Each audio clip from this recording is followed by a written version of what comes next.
Hello everyone, আসসালামু আলাইকুম। যে যেখান থেকে ক্লাসগুলো দেখছো সবাইকে স্বাগতম। এই ক্লাসে নবম দশম শ্রেণীর কেমিস্ট্রি বইয়ের তৃতীয় অধ্যায় পদার্থের গঠন এই অধ্যায়ে সিকিউ নিয়ে আসছি। দেখো, দিনাজপুর বোর্ড 2025-এ আসছে। তো দেখতে থাকো, উদ্দীপকে কি আছে দেখো। এইখানে কি বলছে যে এই হচ্ছে একটা চিত্র, চিত্র এ, আর এটা হচ্ছে চিত্র বি, দুইটা চিত্র। তো প্রথম যে গতে যে প্রশ্নটা করছে, চিত্র এ আয়নটির নিউক্লিয়াসের দেখো চিত্র এ, তার মানে এই গতে শুধু চিত্র এ নিয়ে প্রশ্ন, ঠিক আছে। চিত্র এ তে দেখো যে চিত্র আয়নটা দেওয়া আছে, এখানে কয়টা ইলেকট্রন আছে দেখো। এটা যদি নিউক্লিয়াস চিন্তা করো, এটা যদি কি চিন্তা করো, নিউক্লিয়াস চিন্তা করো, দেখো প্রথম শক্তি স্তর হচ্ছে দুইটা ইলেকট্রন, 2, আর পরে হচ্ছে পরে দ্বিতীয় শক্তি স্তর হচ্ছে 8, 2 আর 8 কত 10, তৃতীয়টার মধ্যে কয়টা 2 4 6 8, তার মানে টোটাল 2 আর 8 হচ্ছে 10, 10 আর 8 কত 18, তার মানে তিনটা শক্তি স্তর মিলে 18টা ইলেকট্রন আছে। আর এই যে উপরে 2 প্লাস, 2 প্লাস দ্বারা কি বুঝলা, দুইটা ইলেকট্রন দান করছে, ইলেকট্রন দান করছে। কিন্তু যখন ইলেকট্রন দান করে, যেমন ম্যাগনেসিয়াম যখন আমরা লিখি অথবা যখন আমরা ক্যালসিয়াম লিখি, তখন ক্যালসিয়াম কি দেই 2 প্লাস দিই, দুইটা দান করছে। ইলেকট্রন দান করলে এখানে প্রোটন কমবে না, প্রোটন ঠিকই, কারণ আমরা জানি ক্যালসিয়ামের পারমাণবিক সংখ্যা কত 20, ক্যালসিয়ামের পারমাণবিক সংখ্যা 20, মানে প্রোটন সংখ্যা 20। ইলেকট্রন দুইটা দান করলে ইলেকট্রন হবে কয়টা, 20 থেকে দুইটা কমে গেলে কয়টা হবে 18টা। ইলেকট্রন কমে যাইতে পারে কিন্তু প্রোটন 20 আছে, 20ই থাকবে। বুঝতে পারছো কিনা? তো এখানে তো এ আয়নটির নিউক্লিয়াসের প্রকৃত ভর দেওয়া আছে, নিউক্লিয়াসের কি ভর, প্রকৃত ভর দেওয়া আছে, ঠিক আছে। 6.696 ইন্টু 10⁻23 গ্রাম হলে এর কি সংখ্যা চাইছে বলো, নিউট্রন সংখ্যা বের করতে বলছে। আচ্ছা, এটা করা যাবে। তো এখানে যে কাজটা করবা, যে আয়নটা দেওয়া আছে, যেহেতু এখানে 18টা ইলেকট্রন আর দুইটা দান করছে, ঠিক আছে, 18টা দেওয়া আছে এবং দুইটা দান করছে, তার মানে এখানে মোট কয়টা ছিল ইলেকট্রন 20টা। তো এখানে এই আয়নটিতে প্রোটন সংখ্যা কত হবে 20। কেন?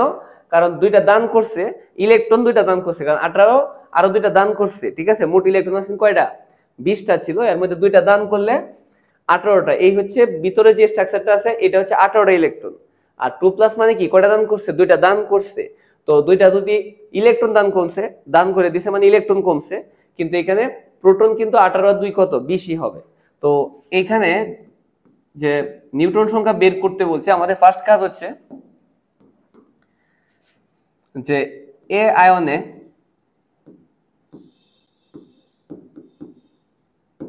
প্রোটন সংখ্যা কয়টা দেখতে হবে।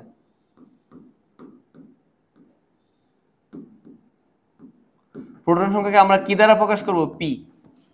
প্রোটন সংখ্যা কত হবে 18 আর 2 কত 20, প্রোটন সংখ্যা কমবে না, ইলেকট্রন 20টার থেকে দুইটা কমে গেছে, কিন্তু প্রোটন 18 আর 2 20ই হবে, প্রোটন কমে না, ঠিক আছে। ইলেকট্রন দান করলে ইলেকট্রন কমে গেছে, তাহলে প্রোটন সংখ্যা 20। আর কি দেওয়া আছে, এ আয়নটির নিউক্লিয়াসের প্রকৃত ভর, নিউক্লিয়াসের প্রকৃত ভর দেওয়া আছে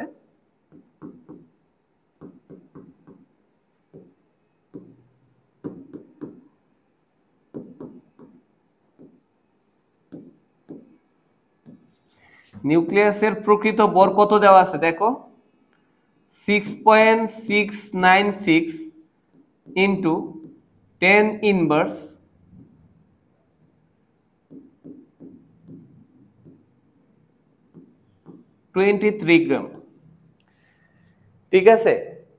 তো এর নিউট্রন সংখ্যা বের করতে বলছে। ইচ্ছা করলে নিউট্রন সংখ্যাকে তুমি এক্স ধরে নিতে পারো, ধরতেও পারো, না ধরলে সমস্যা নেই, কারণ নিউট্রন সংখ্যাকে আমরা কি দ্বারা প্রকাশ করি বলো, এন, ঠিক আছে।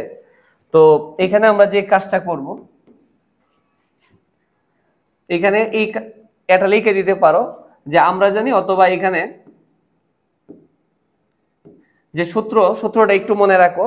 যেহেতু নিউক্লিয়াসের প্রকৃত ভর আছে, নিউক্লিয়াসের মধ্যে কি থাকে, প্রোটন আর কি নিউট্রন, তার মানে নিউক্লিয়াসের প্রকৃত ভর হবে প্রোটন সংখ্যা ইন্টু প্রোটনের ভর প্লাস নিউট্রন সংখ্যা ইন্টু নিউটনের ভর ইকুয়াল হচ্ছে কি নিউক্লিয়াসের প্রকৃত ভর। এভাবে লেখা যেতে পারে যে পি মানে হচ্ছে প্রোটন সংখ্যা, প্রোটন সংখ্যা ইন্টু প্রোটনের ভর, মাস অফ প্রোটন, প্রোটন সংখ্যা ইন্টু প্রোটনের ভর প্লাস নিউট্রন সংখ্যা ইন্টু নিউটনের ভর ইকুয়াল হচ্ছে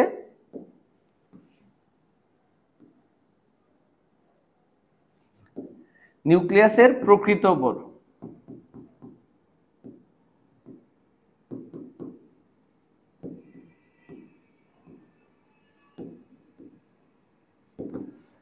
আরেকবার বলতেছি, প্রোটন সংখ্যা ইনটু প্রোটনের ভর প্লাস নিউট্রন সংখ্যা ইনটু নিউটনের ভর ইকুয়াল কি নিউক্লিয়াসের প্রকৃত ভর। কারণ নিউক্লিয়াসের মধ্যে কি আছে, প্রোটন আর কি নিউট্রন।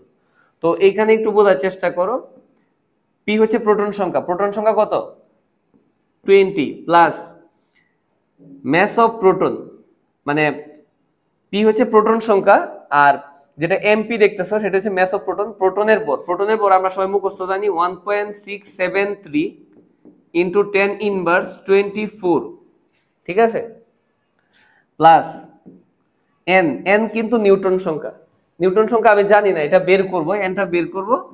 আর নিউটনের যে ভর, নিউটনের ভর আমরা মুখস্থ জানি 1.675 ইন্টু 10 ইনভার্স 24, আর ইকুয়াল হচ্ছে নিউক্লিয়াসের প্রকৃত ভর। নিউক্লিয়াসের প্রকৃত ভর দেখো দেওয়া আছে 6.696 ইন্টু 10 ইনভার্স 23, রাইট?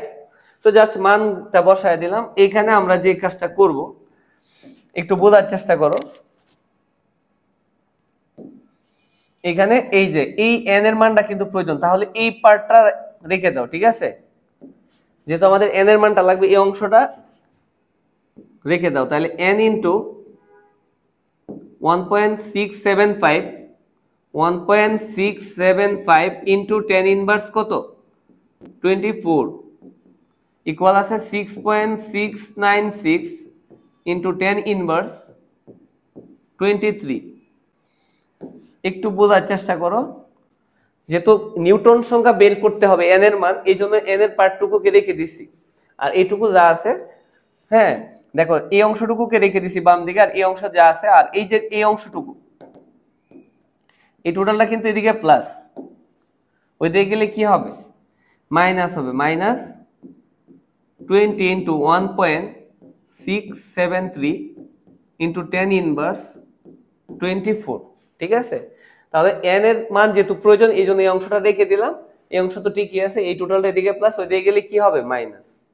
তো এইখানে দেখো কি আসতেছে, N into 1.675 into 10 inverse 24 equal, just minus করো, এইটুকু থেকে এটুকু যদি মাইনাস করো 6.696 ইন্টু 10 ইনভার্স 23 থেকে মাইনাস করবা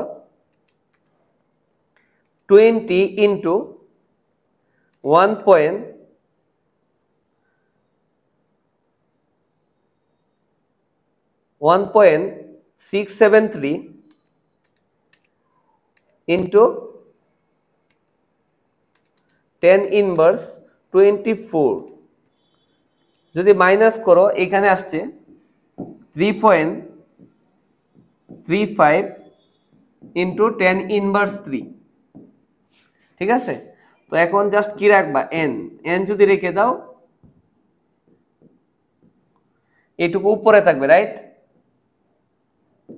3.35 ইন্টু 10 ইনভার্স 23 থাকবে উপরে, আর এন রাখলে গুণ থাকলে কি হবে ভাগ, এইটুকু নিচে যাবে 1.675 ইন্টু 10 ইনভার্স 24। তো দেখো নিউটন সংখ্যা কি আসে, হ্যাঁ এটাকে কত দ্বারা ভাগ করতে হবে, ভাগ করতে হবে 1.675 ইন্টু 10 ইনভার্স 24, এটা দ্বারা ভাগ করলে আসে 20। তার মানে আশা করি তোমরা বুঝতেই পারছো এন হচ্ছে নিউটন সংখ্যা। দেখো তার মানে যেখানে প্রোটন সংখ্যা 20 ছিল, এখানে দেখো নিউটন সংখ্যা কত আসছে 20। তো এই যে আয়নটা আছে, এই আয়নটা নিউটন সংখ্যা কি হবে 20। আশা করি তোমরা সবাই এইটুকু বুঝতে পারছো। আসলে এখানে এটা না পারার মতো কিছু নেই, ঠিক আছে? কারণ নিউক্লিয়াসের প্রকৃত ভর দেওয়া আছে, প্রোটন সংখ্যা জানো, আর প্রোটন সংখ্যা জানো, প্রোটনের ভর জানো, নিউটনের ভর জানো, শুধু নিউটন সংখ্যাটা বের করতে হবে, জাস্ট একটু ক্যালকুলেশন করলেই হবে। কিউড একটা অঙ্ক, ঠিক আছে, না পারার মতো কিছু নাই। তো এরপরে যে অঙ্কটা আছে এটা একটু দেখো কি বলছে। দেখাও যে চিত্র বি এর প্রতিটি শক্তি স্তরে অরবিটাল সমূহের ইলেকট্রন সংখ্যার যোগফল কি হয়, 2n² হয়। চিত্র যে বি আছে, তো এখানে দেখো চিত্র বি এটা হচ্ছে নিউক্লিয়াস, ঠিক আছে। তো এটা প্রথম শক্তি স্তর, দ্বিতীয়, এগুলি হচ্ছে সব কার মান, এন এর মান। তার মানে এন এর মান যদি 1 হয় এটা কে শেল, এন এর মান 2 হইলে এল শেল, এন এর মান 3 হইলে এম শেল, এন এর মান 4 হইলে এন শেল। কে এল এম এন এগুলো হচ্ছে শেল শক্তি স্তর। তার মানে এন এর মান 1 হলে প্রথম শক্তি স্তর, 2 হইলে দ্বিতীয় শক্তি স্তর, 3 হইলে তৃতীয়, আর এন এর মান 4 হইলে চতুর্থ শক্তি স্তর। এখানে 4টা শক্তি স্তর আছে, যেহেতু এন এর মান 4 আর এন হচ্ছে শক্তি, হ্যাঁ, প্রধান যে শক্তি স্তর সেটাকে আমরা এন দ্বারা প্রকাশ করি। এন এর মান 1 2 3 4, মানে 4টা শক্তি স্তর। এই 4টা শক্তি স্তরে এর বি এর প্রতিটি শক্তি স্তরে অরবিটাল সমূহের ইলেকট্রনের যোগফল কি হয়, 2n² হয়। এটা আমাকে একটু দেখাইতে হবে। আচ্ছা, যোগফল 2n² হয়, এটা প্রমাণের জন্য যে কাজটা করতে পারো,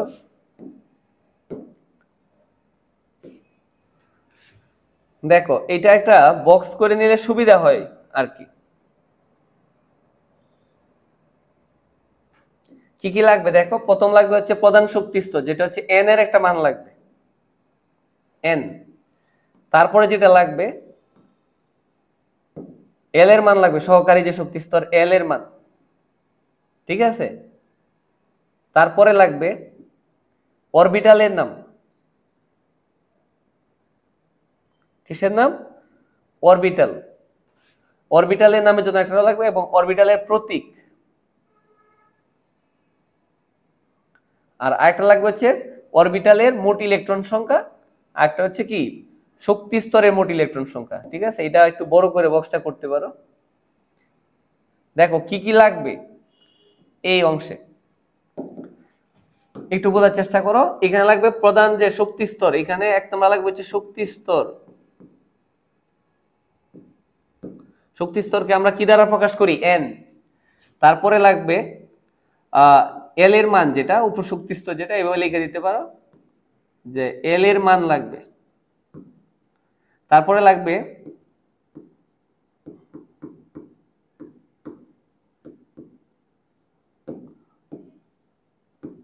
অরবিটালের নাম, ঠিক আছে। এরপর হচ্ছে অরবিটালের প্রকৃতি,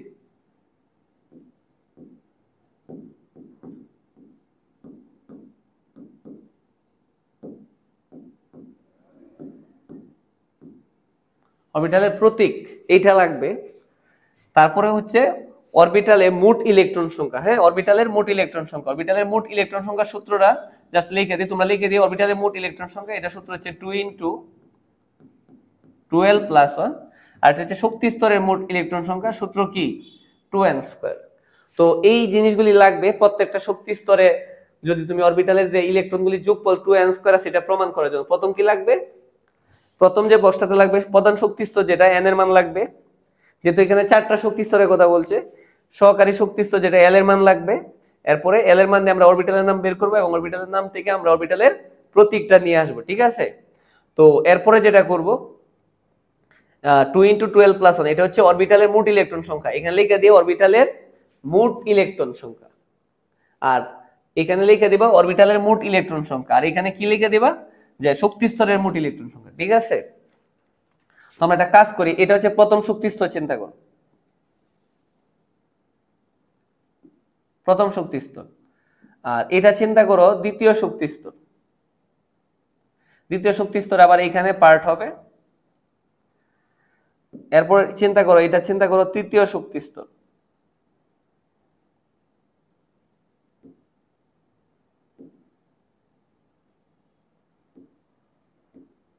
ঠিক আছে। এখানে আবার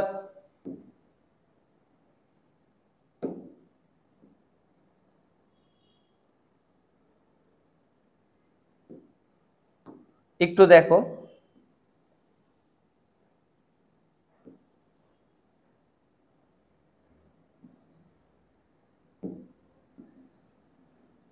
এই তো, কারণ এখানে এন এর মান 3 এর জন্য 3টা বক্স লাগবে, আর এখানে লাগবে 4টা।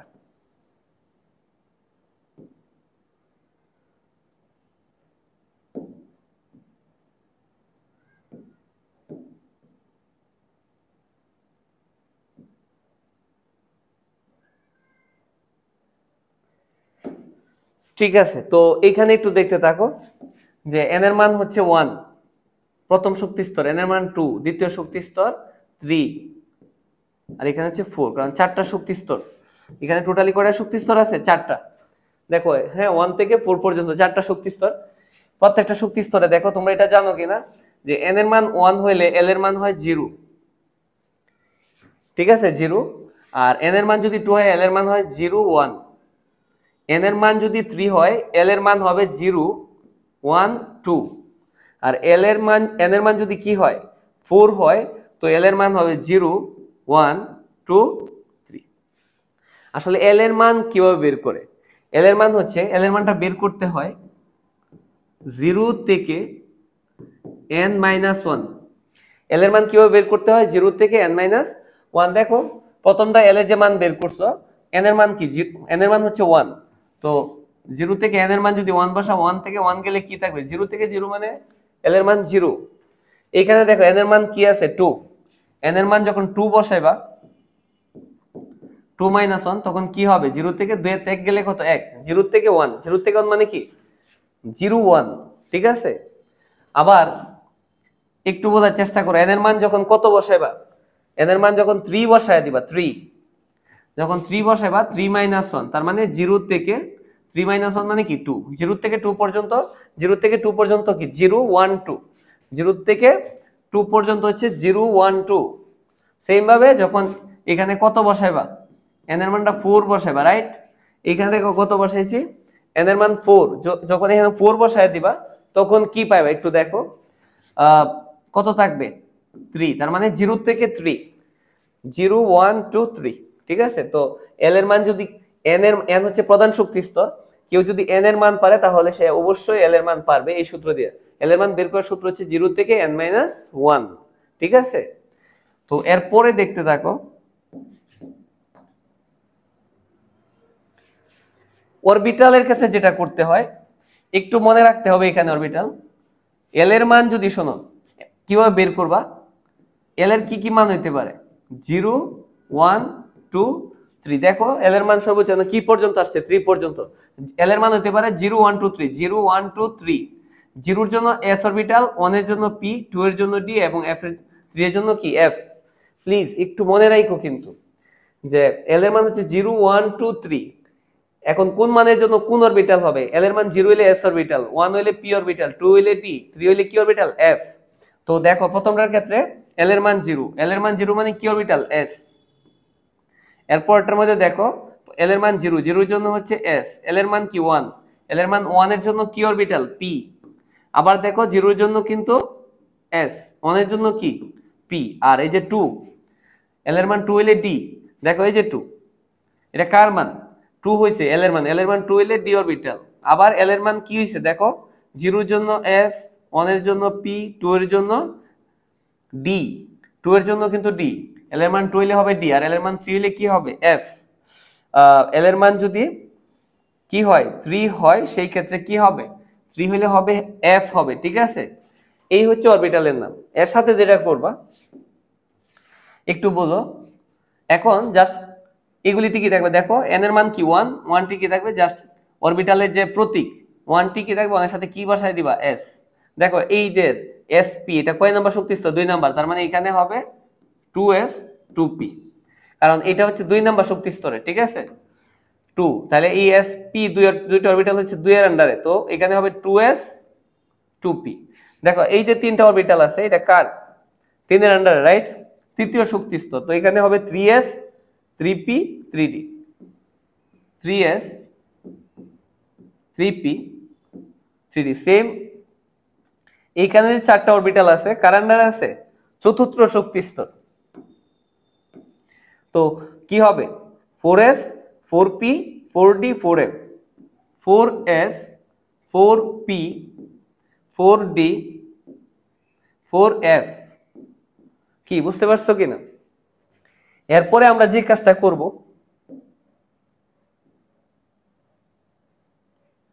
এরপরে দেখো কি করবা, যে অরবিটালের মোট ইলেকট্রন সংখ্যা, এটা হচ্ছে অরবিটালের মোট ইলেকট্রন সংখ্যা, এটা হচ্ছে শক্তি স্তরে মোট ইলেকট্রন সংখ্যা, প্রধান শক্তি স্তরে মোট ইলেকট্রন সংখ্যা। তো এইখানে যে কাজটা করবা 2 * 12 প্লাস 1, তোমরা সবাই জানো এল এর মান কি কি হয়, 0 1 2 3। 0 এর জন্য s, 1 এর জন্য p, 2 এর জন্য d এবং 3 এর জন্য কি অরবিটাল, f।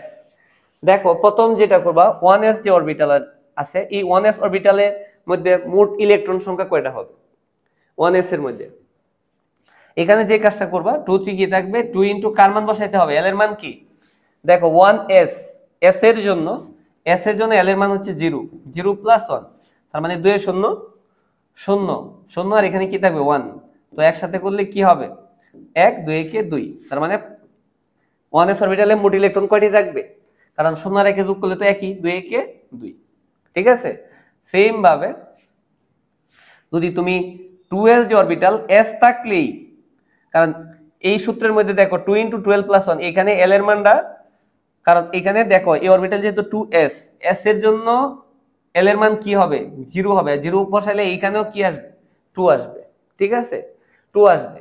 এরপর এটা দেখো, যখন তুমি কি চিন্তা করবা 2p, তো 2 ইনটু 2l, দেখো তো p এর জন্য l এর মান কি হয় 1 প্লাস 1, তো l এর মান p এর জন্য কি আসছে 1, 2 একে 2, 2 প্লাস 1, 2 এর একে কত 3, 3 দুগুণে কত 6। কি বুঝতে পারছো কিনা বলো, 6। এইভাবে আমাদের হিসাবটা করতে হবে। এরপরেরটা দেখো, এই হচ্ছে এটা গেল 2p গেল। এরপরে দেখো এটা আমাদের ওইভাবে হিসাব করা লাগবে না, কারণ 3s, s এর ক্ষেত্রে সবসময় কি হবে 2 হবে, s অরবিটাল থাকলে এইখানে l এর মান, s মানে কি l এর মান 0, 0 বসালে 2, আর p এর ক্ষেত্রে কি বসাইবা 1, p এর ক্ষেত্রে যদি এখানে 1 বসাও সেম, p এর ক্ষেত্রে আসবে 6। d এর ক্ষেত্রে তুমি p এর ক্ষেত্রে দেখো, p এর ক্ষেত্রে l এর মান কি 1, যদি এখানে 1 বসাও 2 একে 2, 2 এর একে 3, 3 দুগুণে কত 6। সেম এইভাবে যদি আমরা করি, দেখো এখন l এর মান কত হবে, এইখানে l এর মানটা কি আসবে 3d এর ক্ষেত্রে, কারণ 3d, d এর ক্ষেত্রে l এর মান কত 2, d এর ক্ষেত্রে l এর মান হচ্ছে 2, তো এখানে যদি 2 বসাও তো 2 দুগুণে কত, তো এরকম হবে, এটাই তো হবে l এর মান 2, কারণ d এর ক্ষেত্রে l এর মান 2, যদি 2 l এর মান 2 বসাও 2 দুগুণে 4, 4 আর রেখে কত 5, 5 দুগুণে কত 10, তো d এর ক্ষেত্রে সব সময় 10 ই আসবে, 10। ঠিক আছে, এটা গেল তৃতীয় শক্তি স্তর, ক্লিয়ার। এটা ছিল প্রথম শক্তি স্তর, এটা ছিল হ্যাঁ দেখো প্রথম শক্তি স্তরের জন্য যে অরবিটাল ছিল একটা, দ্বিতীয় শক্তি স্তরের জন্য অরবিটাল দুইটা, তৃতীয় শক্তি স্তরের জন্য তিনটা, আর চতুর্থ শক্তি স্তরে দেখো s এর জন্য সবসময় 2 আসবে, p এর জন্য আসবে 6, আর d এর জন্য আসবে কত দেখো 10, আর f এর জন্য যখন করবা, কারণ s এর জন্য l এর মান 0, 2 ই আসবে, p এর জন্য l এর মান 1, 6 হয়ে আসবে, আর d এর জন্য l এর মান কি 2 বসালে কত আসে 10, আর যেটা 4f এর ক্ষেত্রে কি চিন্তা করবা, এখানে l এর মানটা কি হইতে পারে 2 ইনটু 2l, দেখো 4f, f এর ক্ষেত্রে l এর মান কত আছে 3, f এর ক্ষেত্রে l এর মান হচ্ছে 3, এখানে 3 বসায় দাও, 3 দুগুণে 6, 6 আর একে কত 6 আর একে 7, 7 দুগুণে 6 আর একে 7, 7 দুগুণে কত 14, তো f এর ক্ষেত্রে হবে 14। আশা করি তোমরা সবাই বুঝতে পারছো এইভাবে হিসাব করে। তবে একটা করলে বোঝা যায় যে s এর জন্য 2, এখানে s যত জায়গায় আছে 2, আর p এর জন্য 6, d এর জন্য 10, f এর জন্য সবসময় কি হবে 14। ঠিক আছে, এটা যদি ক্লিয়ার হয় তোমাদের কাছে, এখন যে কাজটা করবা, মোট ইলেকট্রন যেটা, এটা দুই ভাবে আমরা করতে পারবো। দেখো মোট ইলেকট্রন, দেখো প্রথম শক্তি স্তর যেটা, প্রথমটার ক্ষেত্রে মোট ইলেকট্রন 2টা, আর দ্বিতীয়টার মধ্যে কয়টা আছে দেখো, এই যে দ্বিতীয়র জন্য 2টা অরবিটাল, এই 2টা আছে দ্বিতীয়টার মধ্যে, তার মানে তুমি যদি যোগ করো 2 প্লাস 6 কি আসবে বলো 8। ঠিক আছে, এরপরে তৃতীয় শক্তি স্তরের জন্য হচ্ছে যে এই তিনটা, তৃতীয় শক্তি স্তরের জন্য এই তিনটা কত 2 6 10, যোগফল কত আসবে বলো 18। ঠিক আছে, 18 আসবে। এরপরে দেখো চতুর্থ শক্তি স্তর যেটা, এই যে এখানে 4টা অরবিটের মোট শক্তি যোগ করে দিতে হবে। কি কি যোগ করতে হবে 2 প্লাস 6 প্লাস 10 প্লাস 14 ইকুয়াল হচ্ছে, এখানে টোটালি আসবে তোমার 32। সবই যদি যোগ করে দাও 2 6 10 14, যোগ করলে কত হবে 32। তো দেখো যে সবগুলির যে যোগফল তোমরা পাইছো, এইখানে কি চাইছিল যে চিত্র বি এর প্রতিটি, চিত্র বি এর যে প্রতিটি শক্তি স্তর, মানে টোটালি 4টা শক্তি স্তর, প্রথম দ্বিতীয় তৃতীয় চতুর্থ। প্রথম শক্তি স্তরে হচ্ছে 2টা ইলেকট্রন, শক্তি স্তরে মোট ইলেকট্রন 2টা, দ্বিতীয় শক্তি স্তরে মোট ইলেকট্রন 8টা, তৃতীয় শক্তি স্তরে মোট ইলেকট্রন 18টা, চতুর্থ শক্তি স্তরে মোট ইলেকট্রন কয়টা 32টা। ঠিক আছে, তো এই যে 32টি ইলেকট্রন, এখানে দেখা বলছে যে চিত্র বি এর প্রতিটি শক্তি স্তরে অরবিটাল সমূহের ইলেকট্রনের যোগফল 2n² সংখ্যক। ইলেকট্রন সমূহের যোগফল কি আসছে 2n² সংখ্যক। কিভাবে আসছে দেখো, এটা একটু ক্লিয়ার করি। যখন n এর মান 1, n এর মান যখন 1 আসছে, তখন তুমি এখানে বসাও 2 ইনটু, দেখো n এর মান কি বসায় দিবা 1, 1 এর উপরে কি হবে স্কয়ার, তার মানে 1 1 1 আর 2 গুণ করলে 2 1 2। এখানে ইলেকট্রন 2টা। যখন দ্বিতীয় শক্তি স্তর হবে n এর মান 2, দেখো প্রথম n এর মান 1, প্রথম শক্তি স্তরের জন্য 2 আসছে, এইটার মধ্যে বসাইলে কিন্তু 2 আসে। তারপরে n এর মান যখন 2 বসে বা দ্বিতীয় শক্তি স্তর, সেই ক্ষেত্রে যেটা হবে 2 ইনটু n এর মান কিন্তু এখন 2 বসাবো, 2 এর উপরে কি হবে স্কয়ার, তো 2 দুগুণে 4, 4 দুগুণে কত 8। প্রথম শক্তি স্তরে 2টা, দ্বিতীয় শক্তি স্তরে কয়টা 8টা। দেখো প্রথম শক্তি স্তরে 2টা, দ্বিতীয় শক্তি স্তরে কয়টা 8টা। ঠিক আছে, তো n ইকুয়াল যখনই 3 বসাইবা, তখন 2 ইনটু n এর মান কি হবে, তৃতীয় শক্তি স্তর মানে 3 স্কয়ার, এই যে n এর মান 3। তো এখানে ফাইনালি কি আসবে দেখো, যে 3 3 9, 9 দুগুণে কত 18। তৃতীয় শক্তি স্তরে কয়টা ইলেকট্রন আসছে 18টি। কি মিলতেছে কিনা? এরপরে চতুর্থ যে শক্তি স্তর, যখন n এর মান কি বসায় দিবা 4, তখন 2 ইনটু, দেখো n এর মান যদি 4 বসাও, 4 এর উপর স্কয়ার, 4 4 16, 16 দুগুণে কত 32, তার মানে 32 এইখানে আসবে। দেখো এই যে 32টা। তো বি এর প্রতিটি শক্তি স্তরে অরবিটাল সমূহের ইলেকট্রন সংখ্যা যোগফল কি হয় 2n² দিলে যা হবে, এই যে অরবিটাল ইলেকট্রনের যোগফল তাই হবে। আশা করি বুঝতে পারছো, এই বক্সটা দিলেই তোমরা 4 4 পেয়ে যাবা। বুঝতে পারছো কিনা? রাজশাহী বোর্ড 2025-এ। ঠিক আছে, তো এই সৃজনশীলটা একটু ভালো করে বোঝার চেষ্টা করো। দেখো উদ্দীপকে কি বলছে, কিছু মৌলের পারমাণবিক সংখ্যা দেওয়া আছে। দেখো এখানে 4টা মৌল আছে, তবে দেখো কি কি মৌল, এক্স ওয়াই জেড আর 4টা মৌল, একটা পারমাণবিক সংখ্যা 4, একটা 22, একটা 24, একটা 29। আচ্ছা, তবে এখানে বলে দিয়েছে যে এক্স ওয়াই জেড আর এগুলি হচ্ছে মৌলের প্রতীক নয়, তবে এটি প্রতীকী অর্থে ব্যবহৃত। তার মানে হচ্ছে যে এক্স ওয়াই জেড আর এগুলি আসলে সত্যিকার অর্থে কোনো মৌলের প্রতীক না, জাস্ট বোঝানোর জন্য প্রতীকী অর্থে ব্যবহার করা হয়েছে। তো আমাদের পারমাণবিক সংখ্যা দেখে চিনতে হবে। তো এখানে দেখো এক্স যে মৌলটা আছে, এটার পারমাণবিক সংখ্যা কত 4। দেখো আমাদের প্রশ্নে কি চাইছে, তো এখানে 4টা মৌলের পারমাণবিক সংখ্যা দেওয়া আছে। উদ্দীপকের এক্স ও ওয়াই মৌলের ইলেকট্রন বিন্যাস দেখিয়ে পর্যায় সারণীতে এদের কি নির্ণয় করো, অবস্থান নির্ণয় করো। কোন দুইটা মৌল, একটা হচ্ছে এক্স আর একটা হচ্ছে ওয়াই। তো এখানে আমরা দেখবো আসলে এক্সটা কি। এক্স যে মৌলটা আছে, দেখো এটার পারমাণবিক সংখ্যা হচ্ছে 4। তো এখানে এক্স এবং ওয়াই এই দুইটা মৌলের ইলেকট্রন বিন্যাস দেখায় পর্যায় সারণীতে এদের অবস্থান নির্ণয় করতে বলছে। এই তো দেখো এক্স যে মৌলটা আছে, এটার পারমাণবিক সংখ্যা কত 4। আমরা জানি পারমাণবিক সংখ্যা 4 হচ্ছে বেরিলিয়ামের, তাহলে এক্স মৌলটি হচ্ছে বেরিলিয়াম, কারণ বেরিলিয়ামের পারমাণবিক সংখ্যা কত 4। ঠিক আছে, আর ওয়াই যেটার কথা বলছে, এই যে ওয়াই যে মৌলটা পারমাণবিক সংখ্যা কত 22, এটা হচ্ছে টাইটানিয়াম 22। এই যে ওয়াই যে মৌলটা আছে 22, কারণ আমরা জানি 22 পারমাণবিক সংখ্যা হচ্ছে টাইটানিয়াম Ti। এই হচ্ছে দুইটা মৌল। আগে দুইটা মৌলকে চিহ্নিত করবো, যে এক্স মৌল হচ্ছে বেরিলিয়াম, ওয়াই মৌল হচ্ছে টাইটানিয়াম। এখন দুইটা ইলেকট্রন বিন্যাস দিয়ে দুইটার অবস্থান নির্ণয় করবো। তো আগে বেরিলিয়ামেরটা নির্ণয় করো। এখানে আমরা যে কাজটা করতে পারি,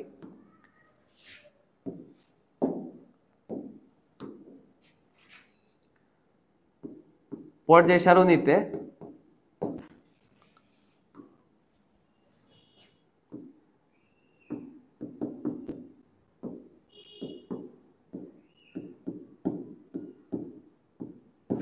এর অবস্থান নির্ণয়।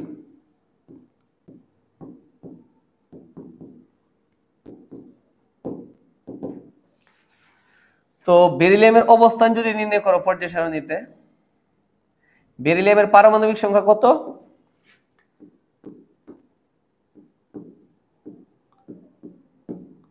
বেরিলিয়ামের পারমাণবিক সংখ্যা হচ্ছে 4। যদি ইলেকট্রন বিন্যাস করো তো এটা কি আসবে? 1s2 2s2। দেখো 2 আর 2 কত? 4। 1s2 2s2। তো এটা ইলেকট্রন বিন্যাস কমপ্লিট, কারণ যেহেতু 4টা ইলেকট্রন। 1s2 2s2, 2 আর 2 কত? 4। তো এখানে আমাদের অবস্থান নির্ণয় করা মানে কি? পর্যায় সারণীতে একটা মৌলের অবস্থান নির্ণয় করা মানে হচ্ছে তার পর্যায় এবং গ্রুপটা বের করা। ঠিক আছে? তো এখন তার আমরা যদি পর্যায়টা বের করি যে এটা আসলে কয় নাম্বার পর্যায়ে আছে, দেখো সর্বশেষ যে শক্তি স্তর কত, এটা হচ্ছে প্রথম। দেখো n এর মান হচ্ছে 1, এটা প্রথম শক্তি স্তর, n এর মান হচ্ছে 2, এটা কয় নাম্বার শক্তি স্তরে আছে? দ্বিতীয় শক্তি স্তর। তো এখানে পর্যায় হচ্ছে দ্বিতীয়। আর কি বের করতে হবে? গ্রুপ। তাহলে আমরা পর্যায়টা কিভাবে বের করব? যে ইলেকট্রোবিন্যাসের সর্বশেষ যে শক্তি স্তরটা আছে, ঠিক আছে, তো সবচেয়ে বড় যে শক্তি স্তরটা এখানে আছে কত? 2। তো পর্যায় হবে দ্বিতীয়। আর গ্রুপ কিভাবে বের করব? গ্রুপ হচ্ছে নিয়ম হচ্ছে এস এর, হ্যাঁ দেখতে হবে এস এর পরে পি আছে কিনা, অথবা এস এর আগে ডি আছে কিনা। দেখো এস এর পরে কি, এস অরবিটালের পরে কি পি অরবিটাল আছে? নাই তো। এস এর আগে কি ডি আছে? নাই তো। দেখতে হবে এস এর পরে পি অথবা ডি আছে কিনা। যেহেতু এস এর পরে পি নাই, এস এর আগে ডি নাই, তার মানে এস এর মধ্যে যত থাকবে ততই গ্রুপ। এস এর মধ্যে কত আছে? 2। এই জন্য এটা হচ্ছে কয় নাম্বার গ্রুপ? 2 number group. কি বুঝতে পারছো কিনা? এটা হচ্ছে নিয়ম যে এস এর পরে পি এবং ডি না থাকলে, এস এর মধ্যে 1 থাকলে একই গ্রুপ হবে, এস এর মধ্যে 2 থাকলে 2 গ্রুপ হবে। যেহেতু এস এর মধ্যে 2 আছে তার মানে গ্রুপ হচ্ছে 2। এই হচ্ছে বেরিলিয়ামের পর্যায় সারণীতে অবস্থান, দ্বিতীয় পর্যায়ের 2 নং গ্রুপের মৌল। ঠিক আছে? তো এরপরে দেখো আমরা যেটা নির্ণয় করব সেটা হচ্ছে পর্যায় সারণীতে এরপরে যে মৌলটা আছে কোনটা আছে দেখো,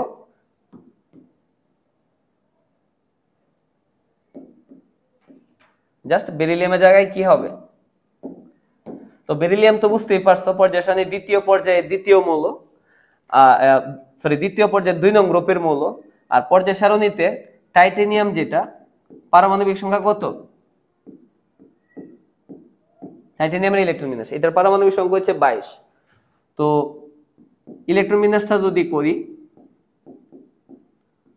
1s2 2s2 2p6 3s2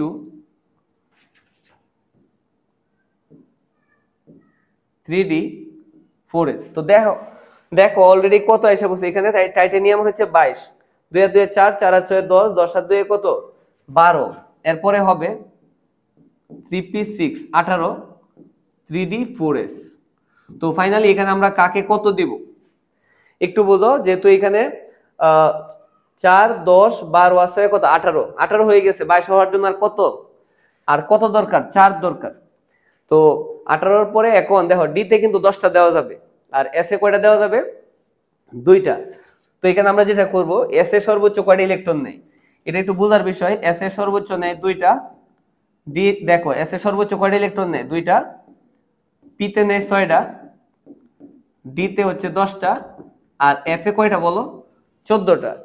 তো এখানে যেহেতু অলরেডি 18 হয়ে গেছে আর 4টা দরকার, 4টা যদি ডি কে দাও, ডি কে 4টা দিয়ে লাভ হবে না। আমাদের চেষ্টা করতে হবে যে হয় পূর্ণ রাখার, পূর্ণ রাখলে বেশি স্থিতিশীল হয়। যদি পূর্ণ না রাখা যায় সেই ক্ষেত্রে অর্ধপূর্ণ, এই দুইটা অবস্থার চেষ্টা করতে হবে। যদি এই দুইটা অবস্থায় রাখা যায় তাও হ্যাঁ ইলেকট্রন বিন্যাসটা কি হবে? স্থিতিশীল হবে। এইখানে একটু দেখো, যদি ডি কে কয়টা দাও, যেহেতু 4টা আছে, ডি কে যদি 4 দাও কি হবে? ডি এর সর্বোচ্চ কত দেখো, ডি এর পূর্ণ হবে 10 পাইলে, 10 পাইলে ডি হবে পূর্ণ। আর যদি অর্ধপূর্ণ বলো তাহলে কত লাগবে? 5। কিন্তু আছে তো 4টা, হবে না। তো ডি কে আমরা 4টা না দিয়ে যদি আমরা কাকে দিই, এস কে 2টা দিই তো বেশি কাজ হবে। কারণ এস এর দেখো সর্বোচ্চ মান কত? 2। এস কে 2টা দিলে 2 কি হবে? এসটা কি হবে? এস কে 2 দিয়ে দাও, এস পূর্ণ হয়ে গেছে। কারণ পূর্ণ অথবা সমশক্তি সম্পূর্ণ যে অরবিটাল গুলি আছে এদেরকে পূর্ণ অথবা অর্ধপূর্ণ অবস্থায় রাখতে পারলে এরা বেশি স্থিতিশীল হয়। ঠিক আছে? তো এস এর মধ্যে 2 দিয়ে দিছি কেন? এস এর 2 দিলে এস পূর্ণ হয়ে গেছে। তো এস অরবিটাল যেহেতু পূর্ণ হয়েছে তাহলে এস যেহেতু পূর্ণ হয়ে গেছে, আর ডি তে তাহলে আর কয়টা বাকি আছে? ডি তে 2টা দিব। কারণ ডি তে যদি তুমি 10টা দিতে পারতা তাহলে পূর্ণ হইতো, 5টা দিলে অর্ধপূর্ণ। এছাড়া তুমি দুইটা দেও চারটা দেও, এগুলি অপূর্ণ অবস্থায় থাকবে। ঠিক আছে, তো এখানে আমাদের যে কাজটা করব যে এস কে পূর্ণ করছি, কারণ এস কে 2 দিলে এস পূর্ণ, এস অরবিটাল পূর্ণ হবে। তো এস কে 2 দিলে 20টা হয়, আর 4 এর মধ্যে তাহলে এস কে 2টা, ডি কে 2টা, এই হচ্ছে কমপ্লিট। তো এইখানে এটা মনে রাখতে হবে যে ডি কে 4টা দিলে ডি পূর্ণ হবে না, অর্ধপূর্ণ হবে না। তো এস কে যদি আমি 2টা দিই, এস কি হয়ে যাবে, পূর্ণ হবে। তো এস কে পূর্ণ করার পরে যে কয়টা বাকি আছে ডি তে দিবা। এই হচ্ছে ইলেকট্রন বিন্যাস। তো এখন যেটা নির্ণয় করবা সেটা হচ্ছে পর্যায় আর হচ্ছে গ্রুপ।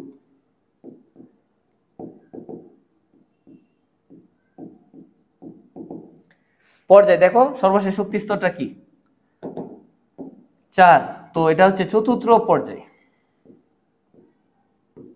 ঠিক আছে, আর গ্রুপ আগেই বলছি দেখতে হবে যদি এস থাকে, এটা শেষ শক্তি স্তর, যেহেতু সর্বশেষ শক্তি স্তর হচ্ছে 4, চতুর্থ শক্তি স্তর। আর গ্রুপটা কিভাবে বের করবা, দেখো এখানে কি অরবিটাল, শেষ শক্তি স্তর এস অরবিটাল। দেখতে হবে এস এর পরে পি আছে কিনা, দেখো এস এর পরে কি পি আছে, নাই তো। এস এর পরে পি নাই, এস এর পরে পি নাই, কিন্তু এস এর আগে কি আছে, ডি। এস এর আগে যদি ডি থাকে তাহলে এই দুইটা যোগ করতে হবে। তো যেহেতু এস এর পরে কি নাই, পি নাই, এস এর পরে পি নাই, অংশটুকু বাদ। এস এর আগে ডি আছে কিনা, এস এর আগে কি ডি আছে কিনা বলো, আছে। যদি এস এর আগে ডি থাকে তো এস আর এই ডি এবং এস যোগ করতে হবে। তো যোগ করে দাও, দেখো ডি আর এস যদি যোগ করে দাও তাহলে 2 আর 2 কত, 4। তাহলে এটা গ্রুপ কত হবে, 4। ঠিক আছে, এস এর আগে যদি ডি থাকে দুইটার যোগ করতে হবে, 2 আর 2 কত হয়েছে, 4। এই হচ্ছে গ্রুপ। কি বুঝতে পারছো কিনা, কঠিন কিছু না, জাস্ট এইভাবে পর্যায় সারণীতে যদি করে প্রশ্ন করে যে পর্যায় সারণীতে এদের মৌলের অবস্থা নির্ণয় করো, তো ইলেকট্রন বিন্যাস দিয়ে পর্যায় এবং গ্রুপ নির্ণয় করে দিয়ে দিবা। ঠিক আছে, তো এখানে বুঝতেই পারছো যে এক্স যে মৌলটা এটা হচ্ছে বেরিলিয়াম। বেরিলিয়াম পর্যায় সারণীর দ্বিতীয় পর্যায়ে 2 নং গ্রুপের মৌল। আর ওয়াই মৌলটা হচ্ছে কি, টাইটানিয়াম। এই টাইটানিয়াম হচ্ছে পর্যায় সারণীর চতুর্থ পর্যায়ের 4 নং গ্রুপের মৌল। কি ইজি কিনা বলো। এরপরে দেখো রাজশাহী বোর্ডের গতে যে প্রশ্ন আসছে যে উদ্দীপকের কোন মৌল দুটি ব্যতিক্রমধর্মী ইলেকট্রন বিন্যাস প্রদর্শন করে। এখানে উদ্দীপকের কোন মৌল দুটি, দেখো এক্স এবং যে ওয়াই, এক্স হচ্ছে বেরিলিয়াম আর ওয়াই হচ্ছে টাইটানিয়াম, ওইটা তো দুইটা তো ইলেকট্রন বিন্যাস দেখলাম। এখানে বলছে কোন দুটি ব্যতিক্রমধর্মী ইলেকট্রন বিন্যাস প্রদর্শন করে। দেখো জেড যে মৌলটা আছে এটা হচ্ছে 24 পারমাণবিক সংখ্যা কার, ক্রোমিয়ামের, রাইট, ক্রোমিয়াম, এটা হচ্ছে ক্রোমিয়াম। আর যে আর যে মৌলটা এটা হচ্ছে 29, এটা হচ্ছে কপার। তো এখানে জেড এবং আর, এখানে ক্রোমিয়াম এবং কপার এই দুইটা মৌল ব্যতিক্রমধর্মী ইলেকট্রন বিন্যাস প্রদর্শন করে, এটা আমরা একটু দেখাবো। দেখো ফার্স্ট কাজ হচ্ছে তোমাদের এইখানে দুইটা মৌলকে আগে চিহ্নিত করা, যে কোন দুইটা মৌল ব্যতিক্রমধর্মী। আমরা জানি পর্যায় সারণীতে কোন দুইটা মৌল বলো, কপার আর হচ্ছে ক্রোমিয়াম, এই দুইটা ব্যতিক্রমধর্মী ইলেকট্রন বিন্যাস প্রদর্শন করে। জেড যে মৌলটা আছে, জেড পারমাণবিক সংখ্যা কত, 24। এখানে দেখা দিবা জেড মৌলটা হচ্ছে মূলত ক্রোমিয়াম, ঠিক আছে। আর আর যে মৌলটা দেখতেছো আর, এই মৌলটা হচ্ছে, আর মৌলের পারমাণবিক সংখ্যা কত, 29। এটা হচ্ছে কপার, কপারের পারমাণবিক সংখ্যা কত, কপারের পারমাণবিক সংখ্যা হচ্ছে 29। ঠিক আছে, তো আমরা চিনতে পারলাম যে এক্স মৌলটা হচ্ছে ক্রোমিয়াম আর ওয়াই মৌলটা, আর মৌলটা হচ্ছে কি, কপার। এই দুইটা কিন্তু ব্যতিক্রমধর্মী ইলেকট্রন বিন্যাস প্রদর্শন করে। তো ব্যতিক্রমধর্মী প্রদর্শন করলেও এরা স্বাভাবিক, মানে ইলেকট্রন বিন্যাসের একটা, সবকিছুরই একটা সিস্টেমের ভিতর দিয়ে চলে। ইলেকট্রন বিন্যাসের একটা নীতি আছে, ইলেকট্রন আগে পরমাণুতে ইলেকট্রন আগে নিম্ন শক্তি স্তরে প্রবেশ করে, তারপরে ক্রমান্বয়ে উচ্চ শক্তি স্তরে প্রবেশ করে। ঠিক আছে, আগে ইলেকট্রন নিম্ন শক্তির অরবিটালে প্রবেশ করবে, তারপরে উচ্চ শক্তির অরবিটালে। তো এখানে আমরা যদি একটু ইলেকট্রনের স্বাভাবিক অবস্থায় যদি চিন্তা করতাম, তো এখানে দেখো ক্রোমিয়ামের পারমাণবিক সংখ্যা কত, 24। এইটার ইলেকট্রন বিন্যাস যদি দেখো তো কি আসবে, দেখো 1s2, 2s2, 2p6, 3s2, 3p6, 3d, 4s, ঠিক আছে। তো এখানে দেখো 2 আর 2 4, 4 আর 6 10, 12, 18, আর 24, 18 থেকে 24 হওয়ার জন্য কত দরকার, 6। তো আমরা একটা কাজ করে দেই, এটাকে 2 দিয়ে দেই, কারণ যেহেতু এর সর্বোচ্চ 2টা নেয়, আর এটাকে আমরা 4 দিয়ে দিই, এই হচ্ছে 6। তো ক্রোমিয়ামের দেখো এই 18 হওয়ার পরে 6 এর জন্য আমরা শেষ যে শক্তি স্তরটা আছে, মানে এখানে দেখো এখানে আমরা যে কাজটা করছি, এস এ দিছি 2টা আর ডি তে কয়টা দিছি 4টা, কারণ এস যেহেতু সর্বোচ্চ 2টা নিতে পারে, 2টা দেওয়ার পরে ডি তে আমরা কয়টা দিলাম 4টা। তো এই হচ্ছে 6, এভাবে চিন্তা করতে পারো। আর এর ক্ষেত্রে যেটা চিন্তা করতে পারো, কপার যেটা, কপারের পারমাণবিক সংখ্যা হচ্ছে 29। এখানে যে কাজটা করা যাবে 1s2 2s2 2p6 3s2 3p6 3d 4s, right? তো এইখানে যদি ইলেকট্রন দাও অলরেডি কয়টা হয়ে গেছে একটু দেখো, এই পর্যন্ত কিন্তু দেখো এটার 18 হওয়ার পরে 6টা বাকি ছিল, এস এ 2টা দিছো, এস কে 2 দিলে পূর্ণ হয়, আর 4টা কোথায় দিছো ডিতে, ঠিক না?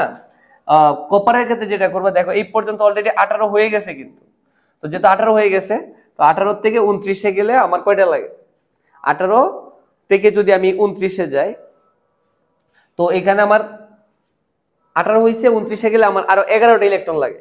তো স্বাভাবিক নিয়মে চিন্তা করবা কি যে এখানে 2টা দিয়ে দিই, এস কে আগে পূর্ণ করি 2, আর এখানে 3d যেহেতু 2 18 আর দরকার 11, 2টা যদি এস কে দাও তো আর কয়টা থাকে, 9টা কাকে দিবা, ডি কে, কারণ যেহেতু অলরেডি 18 হয়ে গেছে, 18 আর লাগবে 11, এই 2 আর 9 কত 11, তাহলে এস এ দিছো 2টা, ডি তে কয়টা দিছো 9টা। এটা তুমি স্বাভাবিকভাবে চিন্তা করতে পারো, কিন্তু এই ইলেকট্রন বিন্যাসটা স্থিতিশীল হবে না। কেন হবে না? এই জন্যই তো ব্যতিক্রম। এটা হচ্ছে স্বাভাবিকভাবে ইলেকট্রন বিন্যাস করলে এরকম হয়তো যে এস এর মধ্যে 2টা, ডি এর 4টা, এই 6 24 কমপ্লিট হতো, 18 18 আর 2 20, 20 আর 9 কত 29, এই স্বাভাবিক নিয়মে করলে এরকম হইতো। কিন্তু বিষয়টা হচ্ছে দেখো এখানে 3টা জিনিস আমাদেরকে বুঝতে হবে ভালো করে, যে পূর্ণ কি এটা বোঝার চেষ্টা করতে হবে, এবং অর্ধপূর্ণ এটা বোঝার চেষ্টা করতে হবে। কারণ পূর্ণ এবং সমশক্তি সম্পূর্ণ অরবিটালগুলি পূর্ণ অথবা অর্ধপূর্ণ অবস্থায় থাকলে এরা অধিক স্থিতিশীল অবস্থায় থাকে। হ্যাঁ, এদের স্টেবিলিটি বেশি, এদের স্থায়িত্ব বেশি। তাহলে আমাদেরকে চেষ্টা করতে হবে পরমাণু অরবিটালগুলিকে হয় পূর্ণ রাখা, না হয় কি রাখা, অর্ধপূর্ণ রাখা।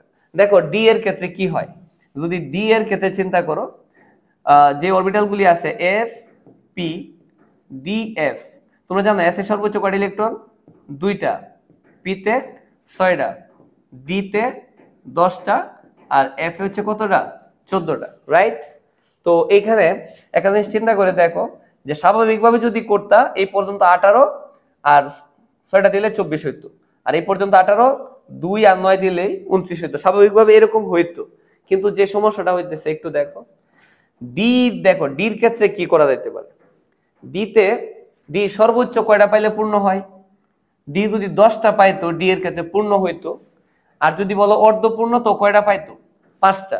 তো ডি কে, ডি যে অরবিটাল, এটাকে যদি আমরা স্থিতিশীল অবস্থায় রাখতে চাই সেই ক্ষেত্রে 10টা দিলে সে পূর্ণ থাকবে, আর যদি 5টা দাও তাহলে সে কি থাকবে, অর্ধপূর্ণ থাকবে, রাইট?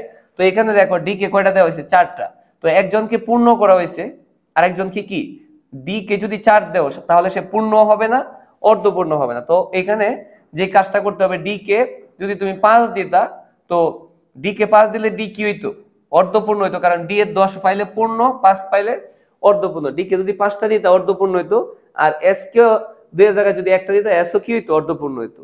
আর এখন কি হইছে, একটা পূর্ণ একটা অপূর্ণ না, যদি দুইজনকে অর্ধপূর্ণ রাখতে পারতা তাহলে এটা বেশি স্থিতিশীল হইতো। এই জন্য এই ইলেকট্রন বিন্যাসটা এইরকম হবে না কিন্তু, তবে তবে তোমরা যখন অ্যান্সার করবা এইরকম ভাবে একবার দেখাইবা, দেখানোর পরে ব্যাখ্যা দিবা যে আসলে ডি অরবিটাল, হ্যাঁ এখানে যেহেতু পূর্ণ এবং অর্ধপূর্ণ সমশক্তি সম্পন্ন অরবিটালগুলি পূর্ণ এবং অর্ধপূর্ণ অবস্থায় বেশি স্থিতিশীল থাকে, সেই ক্ষেত্রে ডি তে যদি ডি কে 10টা দিলে পূর্ণ হবে, 5টা দিলে কি হবে, অর্ধপূর্ণ। ডি কে যদি 5টা দেওয়া যাইতো ডি অর্ধপূর্ণ হইতো, তখন এস ও একটা থাকতো, ডি হ্যাঁ এখানে এখানে 5টা দিলে এখানে একটা হইতো, তখন 2টাই অর্ধপূর্ণ হইতো। এই অবস্থাটা কিন্তু বেশি স্থিতিশীল। এখানে কপারের ক্ষেত্রেও তাই, দেখো ডি তে অলরেডি 9টা আছে, ডি তে যদি কয়টা দিতে পারতো 10টা, ডি পূর্ণ হইতো, আর তখন ডি তে 10টা হইলে এস এ একটা হইতো, তখন এইটা পূর্ণ হইতো, এটা অর্ধপূর্ণ হইতো। তো এই অবস্থাটা বেশি স্থিতিশীল। তো এটা দেখানোর পরে কিছু ব্যাখ্যা দিবা, ঠিক আছে? এখানে কিছু ব্যাখ্যা দিবা, ব্যাখ্যা দেওয়ার পরে আবার ইলেকট্রন বিন্যাসটা যদি তুমি নাও, সেম ইলেকট্রন বিন্যাসটা আমি দেখো নিতেছি। তো এখানে কিছুটা চেঞ্জ করতে হবে, ইলেকট্রন বিন্যাস আসলে এরকম হবে না। তো দেখো এই জায়গাগুলিতে চেঞ্জ হবে, কি হবে একটু বুঝো। এখন যেহেতু 18 হয়েছে, আমরা ডি কে ডি এর মধ্যে 4 দিলে, ডি এর 4 না দিয়ে যদি ডি কে কত দিতে পারতাম 5, ডি কে যদি 5 দিই, এইখানে যদি 4 এর জায়গায় 5 দিই, এখানে 2 এর জায়গায় কত হবে 1, এই হচ্ছে 6। দেখো 4 আর 2 6, এখন 5 আর রেখে কত 6। এতে আমরা কি করছি দেখো, ডি যেহেতু 4টা হয়েছে, ডি কে আমরা 5 এ নিয়ে নিছি, কারণ ডি রে 5টা দিলে অর্ধপূর্ণ, ঠিক আছে, 5টা দিলে অর্ধপূর্ণ। আর ডি কে যখন 5টা দিয়ে দিবা, তখন এস এ কিন্তু আর 2টা থাকবে না, এস এ একটা থাকবে। তো ডি অর্ধপূর্ণ হয়েছে, এস অর্ধপূর্ণ, এটা বেশি স্টেবল, এটা স্থিতিশীলতা এর বেশি। ওইরকম কপারের ক্ষেত্রে দেখো, তার মানে এইটা এইভাবে করা যাবে না, স্বাভাবিক নিয়মের ব্যতিক্রম এইভাবে করতে হবে। তো পরীক্ষার মধ্যে এটাও দেখাবা, এটাও দেখাবা, কিন্তু এটা হচ্ছে এভাবেই করতে হবে। হ্যাঁ, আর দেখো ডি এর ক্ষেত্রে, ডি এখানে কপারের ক্ষেত্রে ডি এর মধ্যে কয়টা আছে দেখো 9টা, কিন্তু তার কাছাকাছি ডি কে যদি আমি কয়টা দিতে পারি 10টা, তো ডি এর মধ্যে আমরা 10টা দিব। ডি কে যদি 10টা দেই, তো এস এর মধ্যে 2টা থাকবে না, এস এর মধ্যে কয়টা থাকবে একটা, এই 10 রেখে 11, এখানেও কিন্তু 11। কিন্তু এটা স্থিতিশীল না, এটা স্থিতিশীল কেন, ডি এর মধ্যে 10 মানে ডি কি হয়ে গেছে পূর্ণ, আর এস 1 মানে এস কি হয়ে গেছে দেখো, এস 2 পাইলে পূর্ণ, আর 1 পাইলে কি অর্ধপূর্ণ। তো এখানে কপারের ক্ষেত্রে ডি পূর্ণ করছি আর এস কে অর্ধপূর্ণ করছি, এটা বেশি স্থিতিশীল, একটাকে পূর্ণ একটাকে অপূর্ণ করাচ্ছে, ঠিক আছে। আর এখানে দেখো দুইটাই অর্ধপূর্ণ। তো এই ইলেকট্রন বিন্যাসে স্বাভাবিক নিয়মের যে ইলেকট্রন বিন্যাস, এটা হচ্ছে, এটার কিন্তু স্থায়িত্ব বা এদের স্থিতিশীলতা বেশি। তার মানে পর্যায় সারণীতে কপার আর ক্রোমিয়াম এই দুইটা মৌল ব্যতিক্রমধর্মী ইলেকট্রন বিন্যাস প্রদর্শন করে। তবে এখানে একটা কথা বলি, এটা কেন স্বাভাবিক নিয়ম, ইলেকট্রন হচ্ছে আগে নিম্ন শক্তি স্তরে প্রবেশ করে, তারপরে ক্রমান্বয়ে উচ্চ শক্তি স্তরে। এখানে কি করছি আমরা, আগে নিম্ন শক্তি স্তরে দিছি, কারণ 3D-র চেয়ে কার শক্তি কম, 4s এর শক্তি কম। কিভাবে এটা আমরা বের করবো একটু দেখো, কার শক্তি বেশি, 3D-র শক্তি বেশি। 3D এর ক্ষেত্রে দুইটা শক্তি যদি আমরা দেখি, একটা হচ্ছে 4s এর ক্ষেত্রে, ঠিক আছে। 4s এর ক্ষেত্রে দেখো, 3D এর ক্ষেত্রে যেটা হবে, অরবিটালের শক্তি বের করার সূত্র হচ্ছে n প্লাস এল। এখানেও দেখো n প্লাস এল।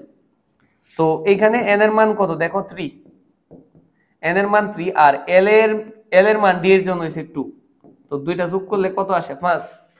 আর n 4s অরবিটালের শক্তি কত, এখানে দেখো n মানে প্রধান শক্তি স্তর, প্রধান শক্তি স্তর এখানে কত হবে 4, আর l এর মান s এর জন্য হচ্ছে 0, কত আসছে দেখো 4। তার মানে 3D শক্তি কার থেকে বেশি বলো, 4s থেকে বেশি। 3D এর শক্তি কিন্তু 5, আর 4s অরবিটালের শক্তি হচ্ছে 4।